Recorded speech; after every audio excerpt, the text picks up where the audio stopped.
Okay, we thank Hashem that we're able to learn every day.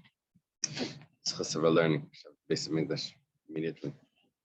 Here we're going to start the new parak, new chapter 3, on 20b, the bottom of the page. It says like this: Nedarim Daf.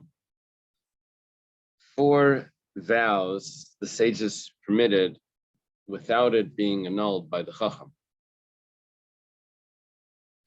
What are these 4 vows? Well, the first one is Nidre Zeruzim.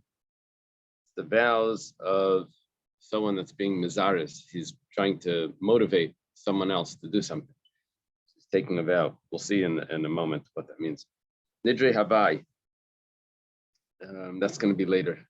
We'll explain, but it's exaggerations. Havai is exaggeration. Like Dibru Chachamim Lashon Havai. Sages spoke in exaggerated ways. Nidre Shkagas, unintentional or mistaken vows. Nidre Einsen is it's forced. How does it say over there? Does it translate? Whose fulfillment is impeded by the circumstances beyond one's control. It's beyond one's control. The fulfillment of the vow is beyond this control. The Mishnayos later will give examples for each one of these. Okay, so these are the 4 vows that are automatically annulled. Yeah, the next Mishnah will do Nidre Havai, then we do Nidre Shkagas, and then the Mishnah after that will do Nidre Einsen. Okay. So first we explain what is the case of Nidre Zeruzin, which is motivational vows. Exhortation. Okay, let's see. You'll see from the example. Ketzad, what's an example? Nidre Zeruzin Ketzad. What's the case? Someone is selling an object. And he says, Kainam sheini peiches lecha min asela. Kainam is an expression of a vow, which is like something is going to be forbidden to me as a sacrifice. What? Maybe there's an object there that he says that if I charge any less than a sela, then this object is going to be forbidden to me. Or maybe the money that I receive is going to be. He's making something forbidden to him with his negotiating tactics.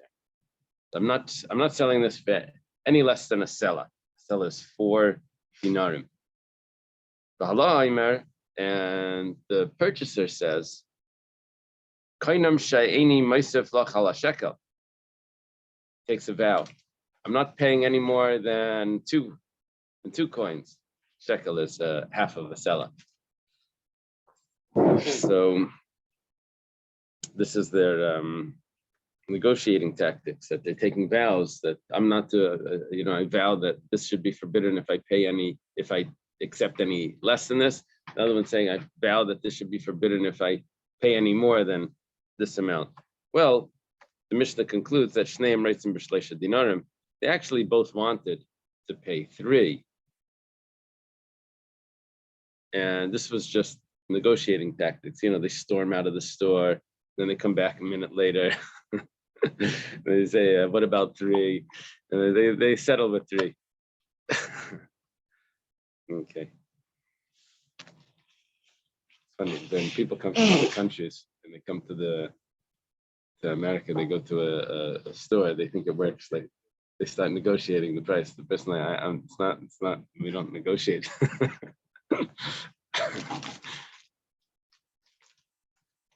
Although we still do have that in cars. I think, you go to buy a car, you can negotiate over there at the table. You can. Take for example, Carmack, it's like no haggle. Whatever it says there, they won't negotiate. No, but if someone told me he walked into Honda, he says, I want that car and this is what I want to pay. They said, well, we'll see, but let's see. This is okay, you don't want it, I'm out of here. He started to walk out. They said, no, we'll do it. All the dealerships they negotiate, but that was just like an auto. Okay, so let's see what's explained over here. Anything in the Ran?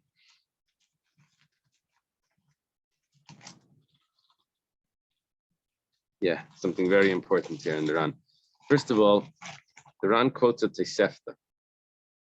You know what the Tosefta is, right? Tosefta is a collection of brises, like of the Mishnah is from Rabbi Yehuda Anasi. Around the same time, there was a collection of brises by Rabbi Yehuda Anasi's student, Rabbi Chia and Rabbi Shia. So in that collection, it's called the Tosefta. So the Ran quotes from there that it says that even though these vows do not need to be annulled by a sage, but nevertheless, a person should not take these vows. And he quotes the verse, the Tosefta quotes, Layachal Dvari. His words should not become profane, should not become like mundane, just like he says, and it doesn't matter. He quotes he says that the Rambam quotes this as well.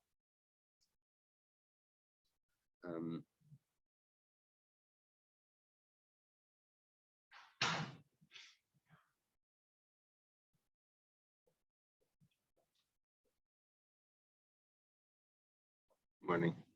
The only thing that comes out from this is that, I mean, the critical point here is that his words were very clear. He took a vow. If we just look at his words, he took a vow that he's not going to sell this item for less than 4 coins, and the person other took it, he's not going to pay for this item more than 2 coins. So the word, if we just look at the words, it was a vow there that was made. But we're not just looking at the words; we're also looking at the intent. And usually we say that intent is nothing. Don't tell me about intent. This is what you said.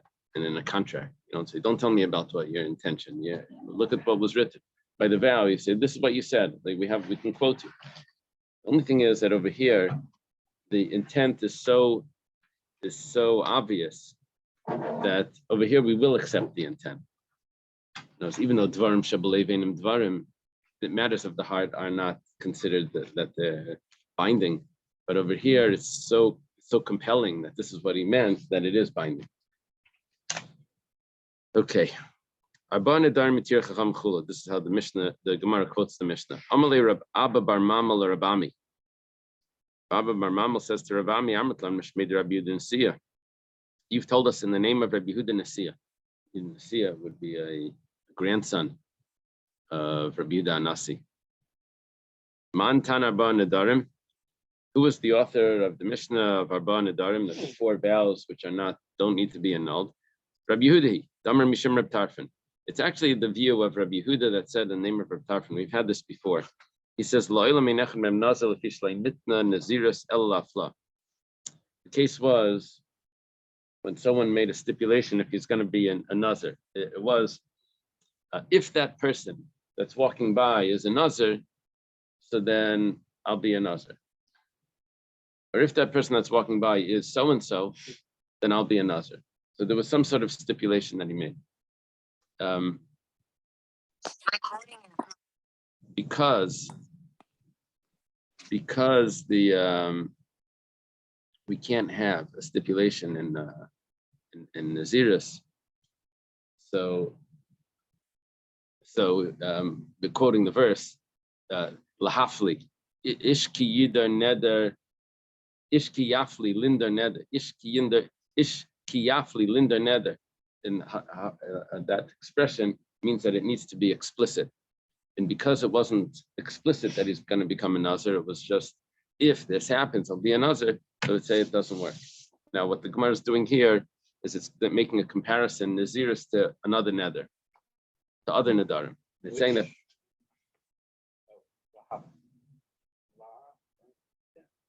one is that a 4? Well, right now we're introducing it by Nidre Zeruzim.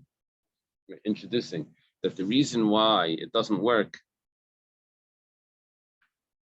The reason why it doesn't work is because it's not certain.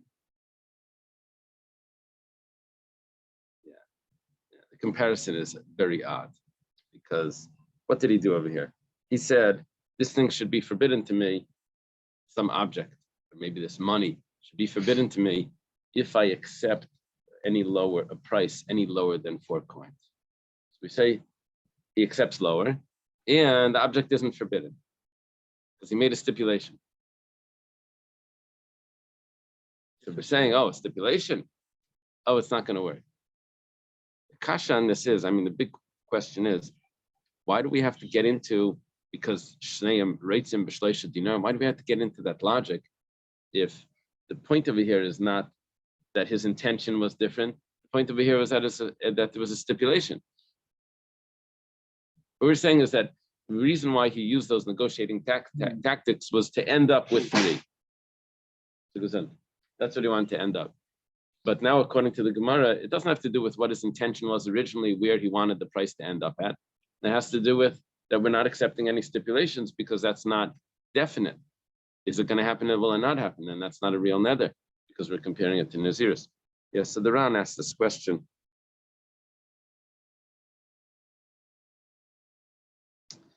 It's like this.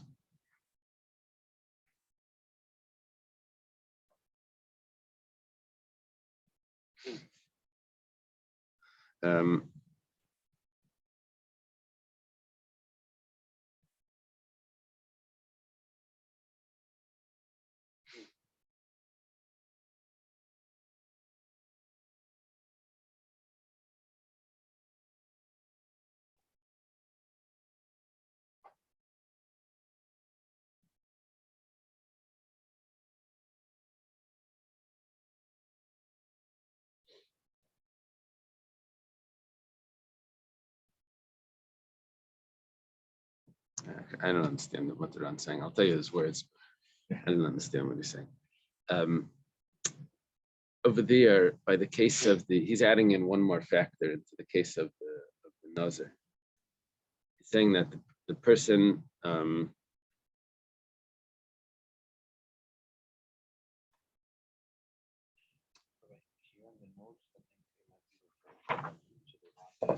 you want to show me?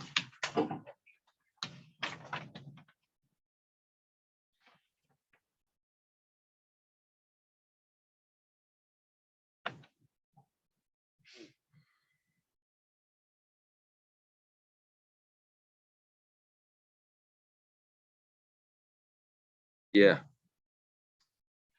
Well, he asks the question, a different sort of question, but he asks, vows of exhortation, which we were translating as motivation, are dissolved because the intent is not the same as the verbal declaration. That's the way we explained it. In the case of the vows of Nazariteship, it's not a Nazarite because he took the vow without a definite decision. And that's basically the question. And he explains over here.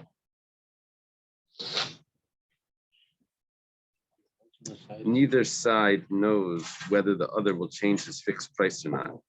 Therefore, these vows are not completely certain and lack precisely the same element as the Nazariteship case.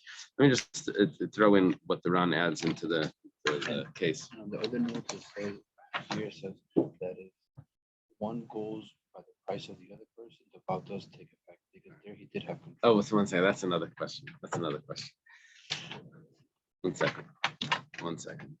The Ran just adds in that if there's the original case by the Nazir was that this person says, if that person is so-and-so, Shmerel, so then I'm going to be a Nazir.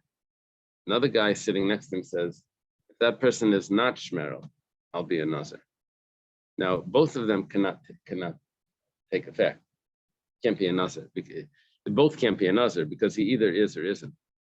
So the Ran is saying that somehow over there, we understand why it can't work because they both can't take effect. That's really lacking definiteness because one of them is for sure out. But over here, for some reason, it's not necessarily that one of them is for sure out. I don't know how you can get both though. How can you get both? Maybe when he says 3, that was the intent of both. So maybe we would say that this should work because the intent of both is there. Maybe that's what the Ran means. I thought you're not allowed to make a certain thing will happen. Such and such a thing will happen. I didn't know that. I thought people were doing that. We were taking a nether. If I eat tomorrow, then I won't eat today. Remember all those cases? Is he allowed to eat? I know we've been doing it the whole time, but I thought a long time ago we learned something about like if someone says, "Oh, if I'm such and such a day, this thing will happen, then it was like that. I thought that was like. Maybe that has to do with Ma'inin, Menachesh. Yeah, This happens. that's Yeah, we what had we- in Chulin. That's probably. We had in Chulin. That you're not supposed to say if this happens, then I'm not Right. going to do this. So how come? It doesn't count? That was looking at it as a sign. If the cat crosses my Right. path, And I'm not this going to is go not on the a- trip. This is not. a No, sign? this is not a sign. This is just not taking it as a sign. He's just saying that he's not, if I eat at this party, then I'm gonna have to diet tomorrow. So I'm gonna die. Hey, I thought in the last few weeks, I think we've had numerous examples of Tanai Right, that could lead to a netter or shuvu. right, right. So how's this coming up? Yeah. All of a sudden, let's take a look. Rav Amar, I don't know the pshat over there, but Rav Amar, afilu tema rabbanan. Rav says no.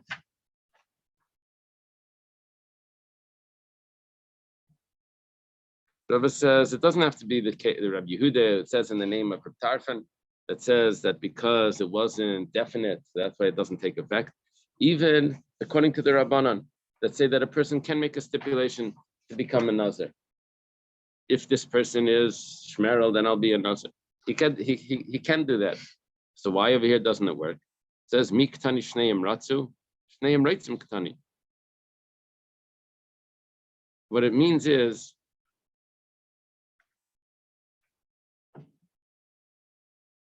that their intent originally, the difference between Ratzu and Reitzim is that Ratzu would be, so you know what happened at the end? They both decided that 3 was enough. But that's not what it says. Shneim Reitzim means they both always wanted 3 to pay 3. They were arguing over 4, how much to pay, 4 or 2. Right? The seller wants 4 and the purchaser is ready to pay 2, but they're both really intended on 3. So Shneim Reitzim, because what Rav is adding is because their original intent, it doesn't have to do with because it's not a vow, because there was a stipulation here that only if the person will agree to pay. It doesn't have to do with that. It has to do with what their original intent was. And he's learning this from the words Ratzu versus it says Reitzin and it doesn't say Ratzu. Ratzu would mean that they decided at the end that they'll pay 3. Reitzin means that was their original intent. Okay, how do we explain the first opinion? We had all of these Tanaim the whole time. Let's see if there's something here.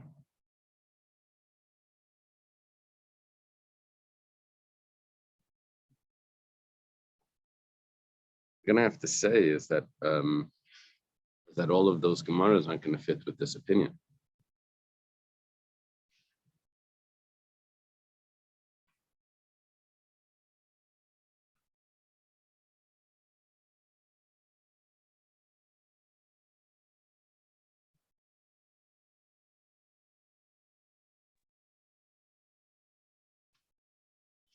I don't know. Okay. Amalei Ravina Ravashi. Okay, now we'll get into that other comment. Ravina said to Ravashi, Amar Loi Tfei Sela. Allah Amar Batzim Mishekel. Nidra Have Eizruzin Have. There's 2 ways of understanding this. The seller says, I'm not accepting any less than a coin more than a sela. So he was very specific about what he needs. That's not the way that negotiating works, when they're bargaining. He doesn't get into that detail. Here he's saying a sela and a pruta and no less. And the other one says, I'm not paying any more than 2 shekel minus a pruta. So because they have this extra details, maybe they're actually very serious about that price. Not just a round number. I can't go any less than this. And then we find that he does go less. So this is one approach. Ravina is asking Ravashi, do we say that the intent switches when he's so specific? The other approach is, do we say that because the price is so far apart, maybe over here they really didn't intend match up to reach 3 because it's so far removed. We added an extra coin in. Second shot Ron brings. Okay, first shot fits better, but because of the specificity.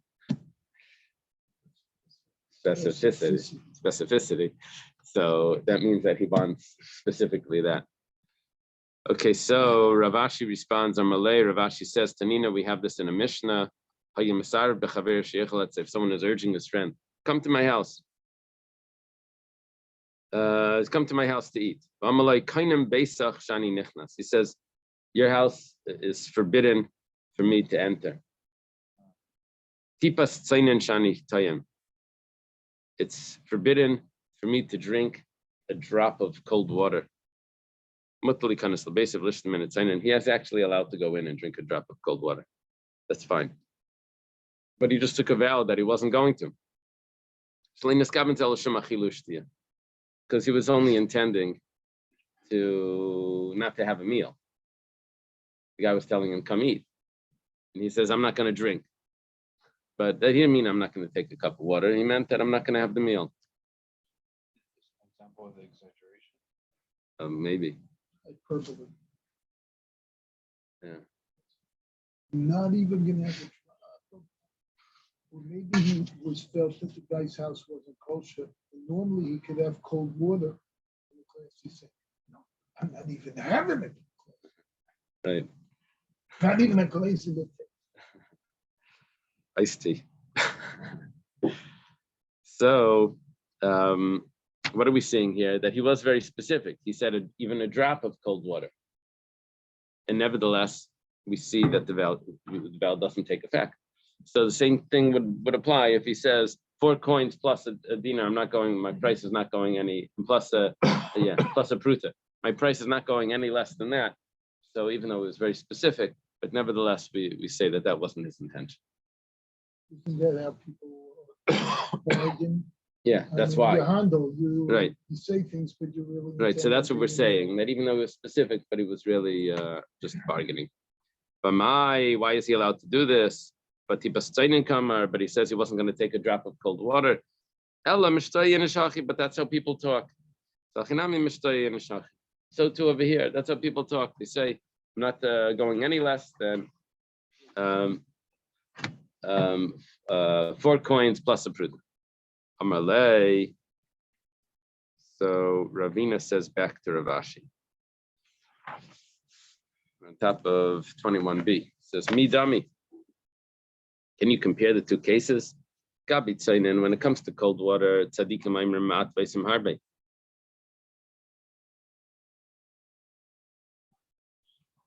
When he says, the guy was telling him, come get a drink, and he was saying, I'm not even going to take a drink.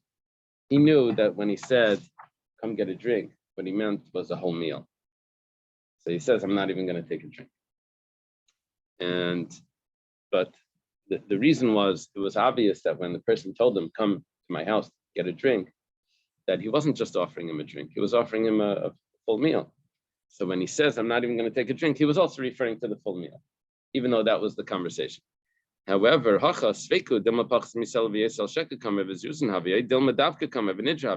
over here, you don't have any logic when it comes to the negotiating, that the person was saying, I'm not going any less than this, and he was very specific, that really he meant something else. See, by the invitation, people just say a little, and the tzaddik, right? We had in the parsha that what is Avram says that he's only going to give them something, but he ends up giving them tongue and all that. So by an invitation, we can say that would be logical, but when it comes to the bargaining, we have no logic to say that. Now the question is, was he very specific when he said that it's going to be a sela plus a pruta? Maybe he never meant to go less.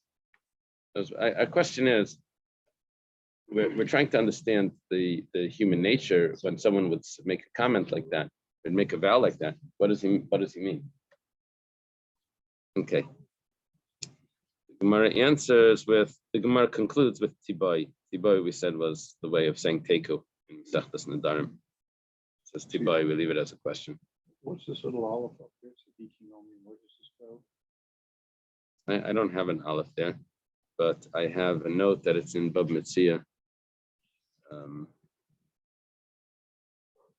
Hey Zion. I'm just wondering why you're throwing in the word tzaddikim. Because it's a quote from there.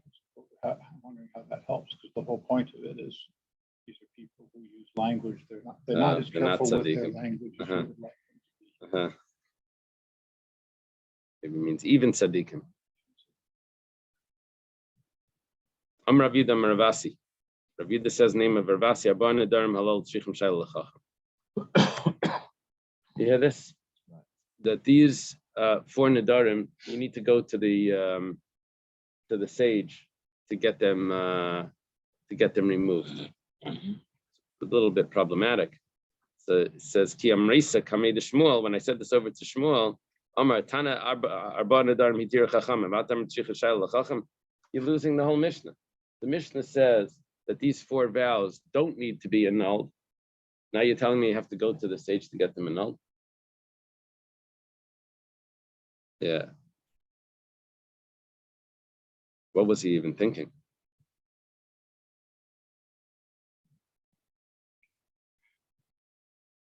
We're going to correct it now, but what was the Havamina? That's an interesting problem.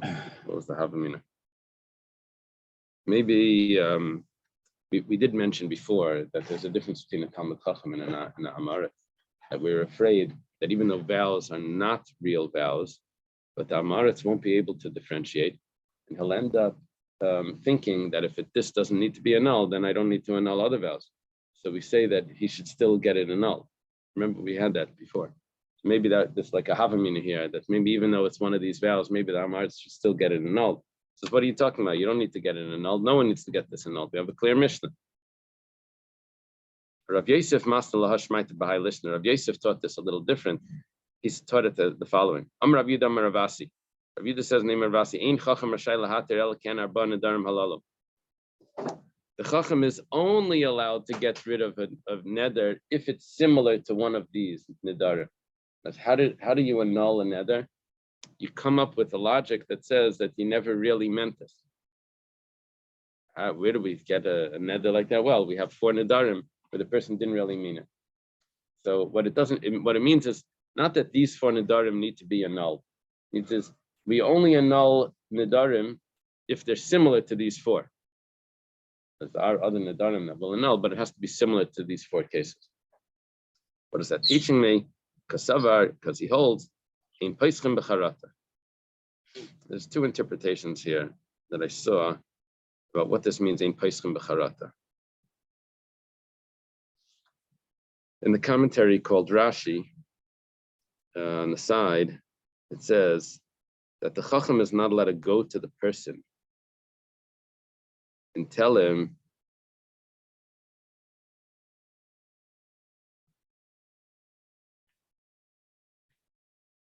he's not allowed to initiate the annulment. Says, did you really want this? The person's going to say no. That's not the way the Ram learns this. The way the Ram learns this is that there's 2 types of annulment. There's 2 types of ways out of getting it annulled. One is very general.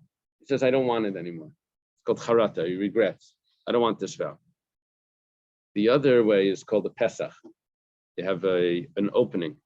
And what the Pesach does is the Pesach is, why don't you want it? You have to get into that detail. You have to figure out what would be the reason specifically why he doesn't want it. Say, is it because if you would have known what you know, if you would have known back then what you know now, would you have made this vow? And then so you have to get into the details. So here we're saying, Ein Peischem Becharata. You can't just say, I don't want it. You have to find a detail that's going to a specific reason why you don't want this vow, and then you can annul it. So that's why when he said that it needs to be similar to one of these vows, it means you have to get into those details to figure out why the vow should go away. Not just, here I am, I don't want it anymore. Can you please take it off? So it seems like it's saying it can be annulled for a mistake, but not just regret. Right. You need regret anyway. You just have an opening without regret. I don't know if that's possible because the opening is Regret for the reason. the regret with the reason. Right. Is the opening the loophole, or is the opening the approach of the chacham towards the person Oh, in asking the question? so there's two interpretations here. In Paischem Becharata, according to Rashi, means according to it's not Rashi, it's the commentary on the side that says that you don't go to the person to get it annulled because he's always going to say, yeah, I don't want it, and that doesn't count. So what would it mean? So how do you do it? When he comes to you, then it's fine. And the Ran's learning that when he comes to you, then he can't just say, hey, please remove this from me. I don't want it anymore. We have to go back and say, well, what is it that you didn't know at the time that you took the vow that now became apparent? But you can't leave the witness unless come. That's according to the Rashis, to the commentary side. According to the Ran, I need to be very specific about what it is that you're regretting. Right, you can't leave. No, you can't leave. You have to just say, what did you have in mind? Oh, okay. No, actually, according to the Ran, you are able to actually ask him, did you have this in mind? Oh, Yeah, you are allowed to. We're not mixing the two sides of this. In the case of the loophole, could it be like that the person was missing a piece of information? Yeah. Or could it be like a change of circumstances or both? Change of circumstances is a little different. It's really what we try to do is missing information. You didn't realize that this was going to happen. Yeah, change of circumstances Be retroactive. is a problem. We'll see later, but there's a problem with change of circumstances. Okay, so let's see. We have some examples over here. Someone came to Rav Huna. Amalei libach alecha. Two interpretations here from the Ran. First pshat is, were you calm and collective at the time when you took the vow? Or were you upset or something? So, if he was upset, then we'll say, well, then it's not a real vow. Because now that you calm down, now you realize that you didn't, that you never wanted this. So, this is not a real Pesach.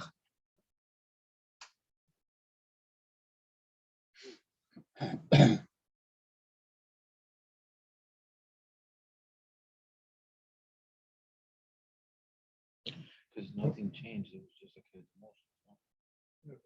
Right. Whether your intent, whether your mind and your words are consistent. People say things when they're upset, they don't say otherwise. Right.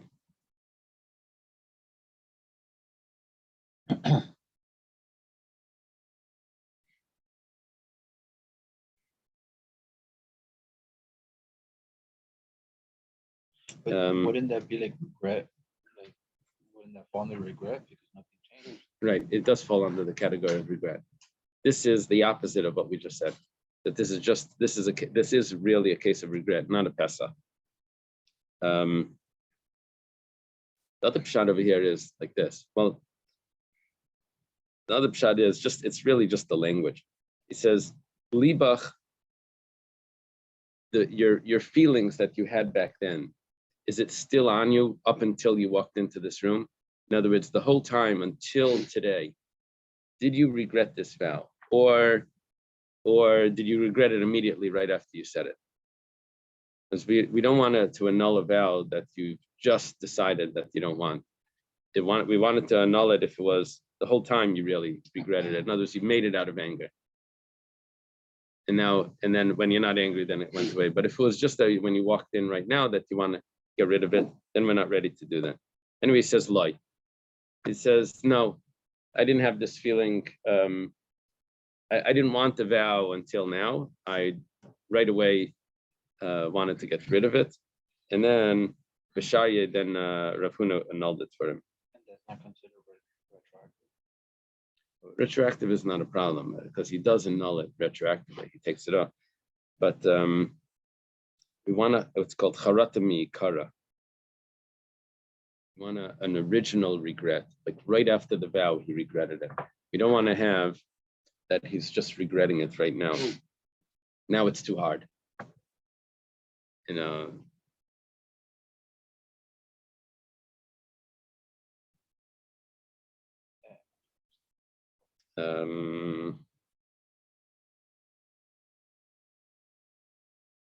Ran adds in that if all you need is regret, then why does he have to ask him anything? If regret right now would work, we shouldn't have to ask him, because what are you doing here? I want to annul a vow. You have to ask him that he regrets it. If he wants to annul it, of course he regrets it. The fact that he has to ask him a question means that he has to know when the regret took place. Was it originally or was it? So he has to at least be that he regretted it originally. Yeah, now, nevertheless, but because he walked in to annul it, so we know there's regret. And then when we ask him, when did you regret it? So then that's already good. Not like the way the commentary was saying, where you go over to the person and you ask him, do you want to get rid of your vow? Over here, he actually did come in. So we know that he regrets it. The question is when. You know what he's going to say. You know he's going to say that I regretted it immediately. It may or may not be true, but that's what he's going to say. If he's a Talmud Chacham and he learned himself this Nedarim. Let's go. We'll go further. We'll see. So the first case over here was a regular case of charata, but there's one point that charata only works if it was originally regret, not the regret from right now. Next case. Ahudas al-Kami de Rabba bar Rav Huna. Someone comes in front of Rabba bar Rav Huna. He says, Amrle. I guess he wants to annul a vow. And he says, Ilu hayo asara b'nei adam sheyifaisucha ba'isasha mina darta. If you would have 10 people at the time of the vow that would come over to you and appease you. He must have been angry or something. He took a vow. There would have been 10 people that would come over to you and calm you down. Would you have made the vow? Amalei loy. He says, no, I wouldn't have. So, B'tiru, they annulled it. You know, what is going on over here? The Ran claims that this is a little bit better than the case before, which we just called charata. This adif me charata. Because here we're getting into a detail. Now we're understanding that if he would have had this and this, now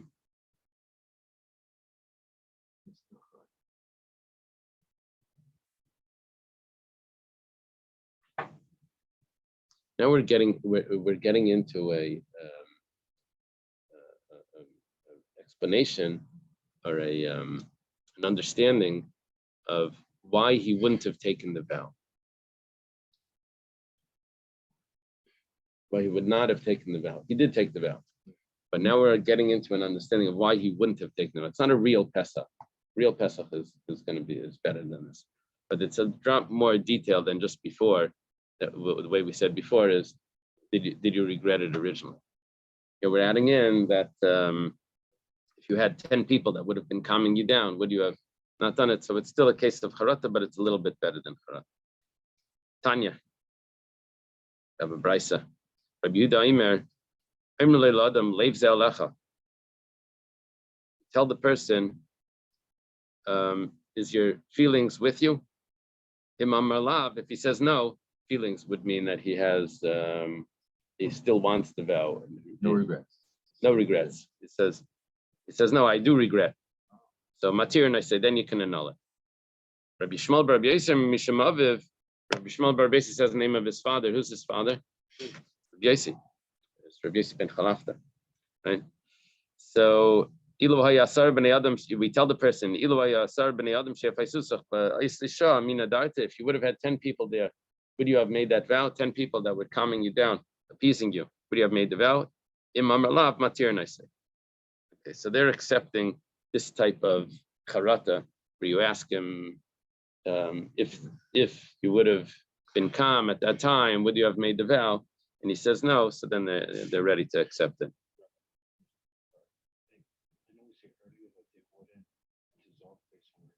Yeah, that was one opinion.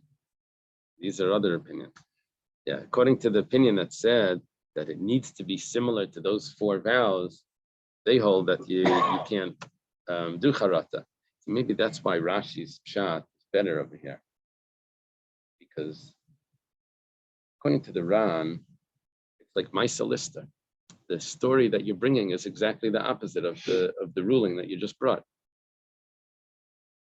You brought a ruling that you need a real Pesach, and then you tell me two cases or three examples of where you don't need a Pesach, you just do charata. According to Rashi commentary, it's the what we learned from there is that the Chacham doesn't go to the person that made the vow, because then when he's going to say that he regrets, of course he's going to say he regrets it. But if the person comes to him, it's fine. And here we have 3 examples of the person coming. So what does it regret? And Pasach is an opening of why he regretted. Yeah. According to Rashi, it's very good also. Story with Yiftach. The Gemara puts a little blame on Pinchas ben Elazar and Aaron HaKohen. Pinchas could have been matin neder. Yiftach was one of the judges. He took a vow that if he wins the battle, then the first thing that comes out of his house, he's going to bring us as sacrifice. It turned out his daughter walked out. So whatever he did to her, either he put her in a monastery type of thing, or he actually sacrificed her. But the so for life, Beis Yaakov for life. So the Gemara puts a little bit of blame that why didn't Yiftach go to Pinchas to be mater, and also why didn't Pinchas go to Yiftach to be mater?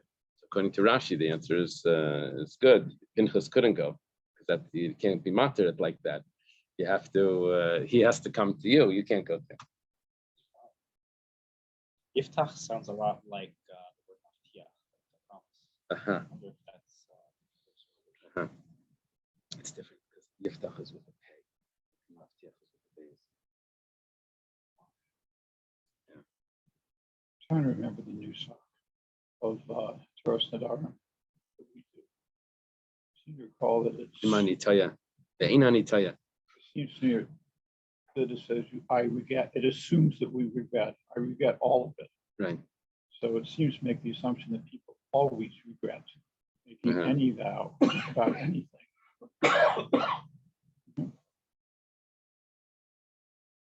So it seems that that's right. And there's regret will always be present. Huh? Yeah, unless it's a performance of good deeds. I think today, with the way one of the ways that they do regret is that, at least the way we say it over there, is that I regret that I made it into a vow. I regret that I didn't say Bli Neder.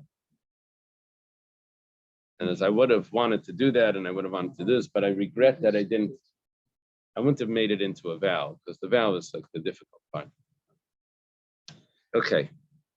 Simanasi ve'Elazar Yochanan b'Yanai. Hahudas lekami de Ravasi. Someone came in front of Ravasi. The Simon, the mnemonic here is just telling us the next stories. Amalai kadoi tahis. Yeah, that's the word that we say in Taras Nedarim. Ve'inani taya. Taya means to regret. Or taya al rishonos. Someone regrets the good deeds that he did, so he doesn't get the reward for it. That's the expression. So kadoi tayas. Do you regret it? Amalei, lie? Is it not? This is confusing because it says no. In the Hebrew, it just says no, but you have to say it. There's a rhetorical. I don't regret it. Of course, I regret it. I got that from the Ran. And it says, "V'loi bitmiya." Bitmiya means in astonishment. I don't regret it. B'shaya, and he annulled it. So obviously, what was the person's astonishment? It's like, well, what do you think I'm doing here? Came here for my health. Okay, someone came in front of Rabbi Lazar. Amalei Bayis Nidar. Do you still want the vow that you took? Amalei Ilo Lai Margazinli Lai Bein and Klum.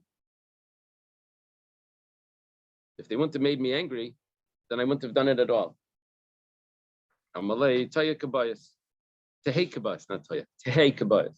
It should be, this word's Tehei. It should be as you request, which means that's like saying Matalach. So they annulled it for him. But he was saying over here that the person was saying to Rebbe Lazar that the reason why I took the vow is because they were making me angry. I wanted them to stop bothering me. It's the Adarta Librate. Tough lady. She took a vow that her daughter cannot have benefit from her. I mean, she's not going to have benefit from her. The mother's not going to benefit from the daughter. Why don't they translate it in English?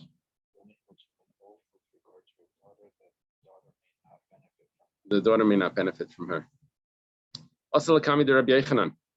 So she comes to Rabbi Yechanan. Amalei ilo haviyadis ta amrin magirtich Allah debratich ilo leichames ba ema mili da aziva v'chti layadarta. This is an interesting comment. He says, if you would have known that what your neighbors are going to say about your daughter, Migirtech is the neighbors regarding the daughter, that if the mother, chames means to see, mother didn't see, milin da aziva, things that are worthy of neglecting, of abandoning the daughter. They must have seen something. The neighbors are saying that why would a mother abandon her daughter? It must be because the daughter is that bad that the mother's ready to. So now all the neighbors are talking about how bad your daughter is. If you would have known what the neighbors are going to say about your daughter, would you have taken that vow? Now, this is not something new that's happening. It's not a change in circumstance. This is what she did. She created the circumstance, right? Obviously, she never would have taken that vow if there was nothing there. Obviously, this is really a bad girl. So now the neighbors are talking bad about your daughter. Miyadarta, would you have taken that vow if you would know what the neighbors would have said? Amalei. So they wouldn't have taken that vow. V'sharye, Rabbi Yechanan annulled it for her. This is a real Pesach. No? It's an exact reason of regret. It's because of the neighbors talking. Right.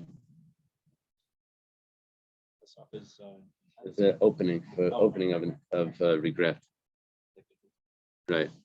Bar brate de Rabyanai Saba. Is that what you have in there? The granddaughter, the son of the daughter of Rabyanai, the grandson of Rabyanai Saba, the elder. Does it say Rabyanai Saba? How does it translate Rabyanai? Rabyanai the elder. Also Lakami de Rabyanai Saba. So he came to his grandfather. Amalei, I guess he wants to annul a vow. Ilo have yadata, the paschen pinkasech, memashmishin beuvdach, mina darta. If you would have known what they do in heaven to someone that makes a vow, that they open up, hit the ledger, they start to look at all his deeds, would you have made the vow? The Ran over here says that when someone takes a vow, he's making believe like he's a big chassid, and he's not going to violate the vow. So they say, "Oh, you're taking vows. You think you're not going to violate it?" They start to examine what his actions are. How do you know you're not going to violate the vow? It's interesting, the Russian custom, because we've been using all along. Now you can change our interpretation. That every time you often say, let me show you what they just opened up at the time you made the vow. Uh-huh. See that? Would you have really done it? Yeah, we're using like a spiritual, a heavenly Pesach. Would this be an example of like putting yourself in a test? Yeah, it's like putting yourself in a test. Very good. So Amalei, he said, I never would have taken the vow if I would have known that they're going to start examining, the IRS is going to do, what do they call it? Audit. I'm going to get audited. So Vishaye, and he permitted it. He annulled the vow. Okay, let's leave it over here. Wow.